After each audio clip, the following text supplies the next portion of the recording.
हर हर महादेव दोस्तों। जैसा कि आप लोग जानते हैं कि सावन का पावन महीना शुरू हो चुका है, तो स्वागत है आपका मेरे इस चैनल शिप्रा राजपूत में।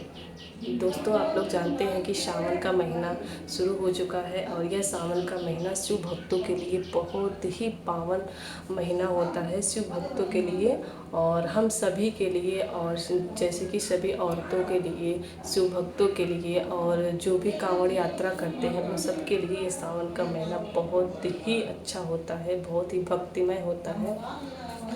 दोस्तों, हम सभी लोग सावन के महीने में भगवान शिव की पूजा करते हैं।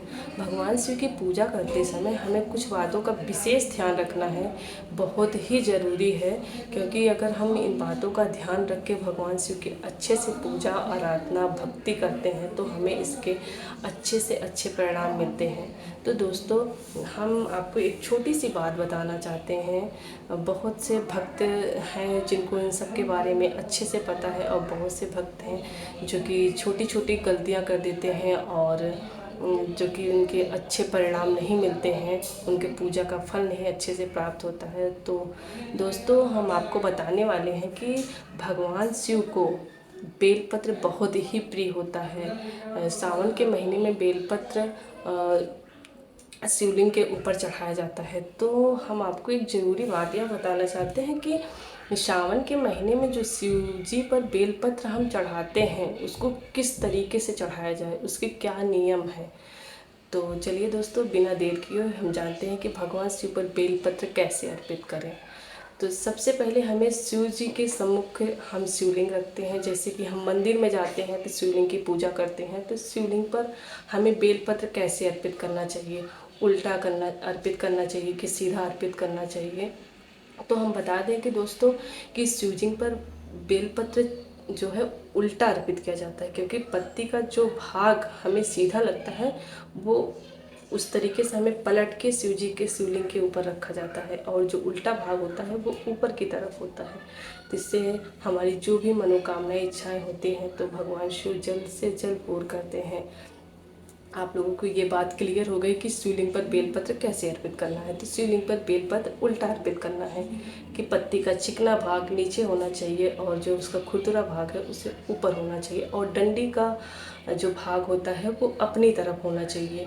शिवलिंग ऐसे ही बेलपत्र अर्पित किया जाता है। और भगवान शिव के पास ही नंदीश्वर महाराज होते हैं, उन पे 2 बेलपत्र अर्पित किया जाता है। जैसे कि हम जाते हैं मंदिर में जल डालने, तो वहाँ पे नंदी जी के ऊपर भी हम 2 बेलपत्र अर्पित करते हैं। और नंदी जी के ऊपर बेलपत्र अर्पित करने का जो 2 बेलपत्र अर्पित किया जाता है उसके तरीके अलग अलग हैं। सबसे पहले जो है बेलपत्र अर्पित किया जाएगा वो नंदिनेश्वर महादेव के आगे रहेगा, मतलब कि नंदी के आगे हम उसको अर्पित करेंगे, और उसका डंडी के भाग नंदी की तरफ रहेगा और जो पत्ती का भाग है वो शिव जी की तरफ रहता है। पहली पत्ती जो हम नंदी जी को अर्पित करेंगे, और दूसरी पत्ती जब हम नंदी जी के ऊपर अर्पित करेंगे तो नंदी जी के ऊपर अर्पित किया जाता है। और दूसरी पत्ती में क्या नियम है कि दूसरी पत्ती में जो डंडी का भाग रहता है वो शिव जी का तरफ रहता है, और जो पत्ती का भाग रहता है वो नंदी पत्ती का जो भाग रहता है वो नंदी की तरफ रहता है, और जो डंडी का भाग है शिव जी की तरफ रहता है। तो दोस्तों, हमने आपको इस वीडियो में अच्छे से बताया कि भगवान शिव जी को बेलपत्र कैसे अर्पित करना है और कैसे हम बेलपत्र को अच्छे से अर्पित करके अपनी सभी मनोकामनाओं की पूर्ति कर सकते हैं। दोस्तों, मेरी ये जानकारी आपको कैसी लगी आप लोग कमेंट करके ज़रूर बताइएगा, और आप लोग जहाँ भी रहिए स्वस्थ रहिए, मस्त रहिए। आपका ये सावन का पावन मौसम बहुत ही शुभकारी हो, आपके लिए मंगलकारी हो, आपकी सभी मनोकामनाएं और इच्छाएं पूर्ण हो। दोस्तों, चलिए मिलते हैं नेक्स्ट वीडियो में, तब तक के लिए हर हर महादेव। सावन के महीने में हमें क्या करना चाहिए, क्या नहीं करना चाहिए, पूजा विधि कैसे है, नियम कैसे हैं, वो आप लोग मेरे पहले जो मेरी वीडियो पड़ी आप लोग उसमें अच्छे से देख सकते हैं। दोस्तों, मैं आपको इस वीडियो में बताने वाली हूँ कि सावन के महीने में शिव जी को बेलपत्र अर्पित किया जाता है, तो हमें बेलपत्र कब तोड़ना चाहिए और कब नहीं तोड़ना चाहिए, इन बातों का हमें विशेष ध्यान रखना चाहिए।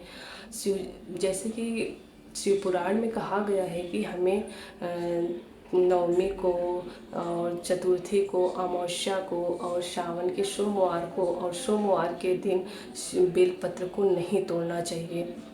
और बेलपत्र को इस दिन बिल्कुल भी नहीं तोड़ना चाहिए। जैसे कि आप व्रत रहते हैं, सावन का सोमवार का व्रत रहते हैं, जैसे कि आपको बेलपत्र तो चढ़ाना ही रहता है, सभी को पता है, तो आप बेलपत्र को एक दिन पहले ही तोड़ के रख लें।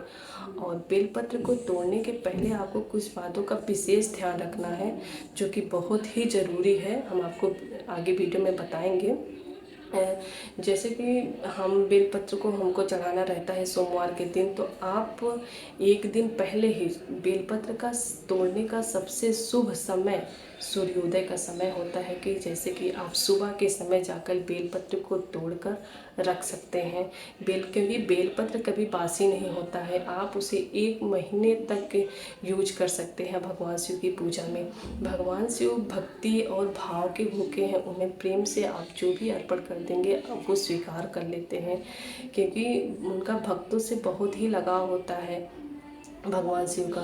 वो भगवान शिव जो है, आप अगर बेलपत्र चढ़ाना चाहते हैं, आपको बेलपत्र रोज़ रोज़ नहीं मिल पा रहा है, तो आप एक बार बेलपत्र लेके आइए, आप उसे साफ़ सुथरा करके आप उसे रख सकते हैं, और जब भी आपको पूजा करना है आप उसे चढ़ा सकते हैं। और ध्यान रहे कि आप जब भी बेलपत्र तोड़ें आपके हाथ साफ़ सुथरे होने चाहिए, और आप बेलपत्र को तोड़ते समय उसकी टहनियों सहित कभी भी बेलपत्र न तोड़ें।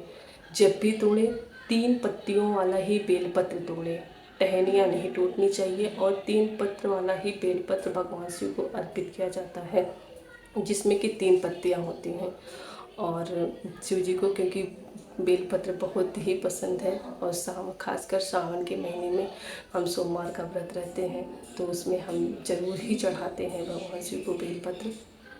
तो दोस्तों, हमने आपको इस वीडियो में बता दिया कि आपको बेलपत्र कब तोड़ना चाहिए, कैसे तोड़ना चाहिए, आप इसे कब तक यूज कर सकते हैं, 1 महीना। अगर आपको बेलपत्र नहीं भी मिल रहा है तो आप मंदिर जाके जो भी बेलपत्र चढ़ा हुआ है आप उसको उठा के ले आइए, अच्छे से धुल के साफ करके रख दीजिए। फिर जब भी आपको पूजा करना हो आप उसी बेलपत्र को भगवान शिव को चढ़ा सकते हैं। क्योंकि हर जगह होता है कि बेलपत्र नहीं मिल पाता है, तो बहुत सारी समस्याएं होती हैं सबको कि बेलपत्र नहीं मिल पा रहा, भगवान शिव को कैसे अर्पित करें। तो वही बेलपत्र आप भगवान शिव को फिर से अर्पित कर सकते हैं। इससे आपको कोई भी दिक्कत, कोई भी परेशानी नहीं होगी। और बेलपत्र को तोड़ते समय आप इन बातों का विशेष ध्यान रखें। और दोस्तों, आपको मेरी वीडियो कैसी लगी आप लोग कमेंट करके ज़रूर बताएं। आप लोग मेरे चैनल को लाइक करें, कमेंट करें, सब्सक्राइब करें, और आप बेल आइकन को ज़रूर प्रेस करें, ताकि मेरी जो भी आगे की वीडियो मैं डालूँगी उसका नोटिफिकेशन आप लोगों को सबसे पहले पहुंच सके। आप लोग मेरी वीडियो से कुछ ना कुछ जान पाएँ, कुछ ना कुछ सीख पाएँ, और आप उसी तरीके से अपनी दिनचर्या को बनाएं। सो दोस्तों, मिलते हैं आपको नेक्स्ट वीडियो में। तब तक के लिए हर हर महादेव। आप लोग कमेंट में हर हर महादेव जरूर लिखें।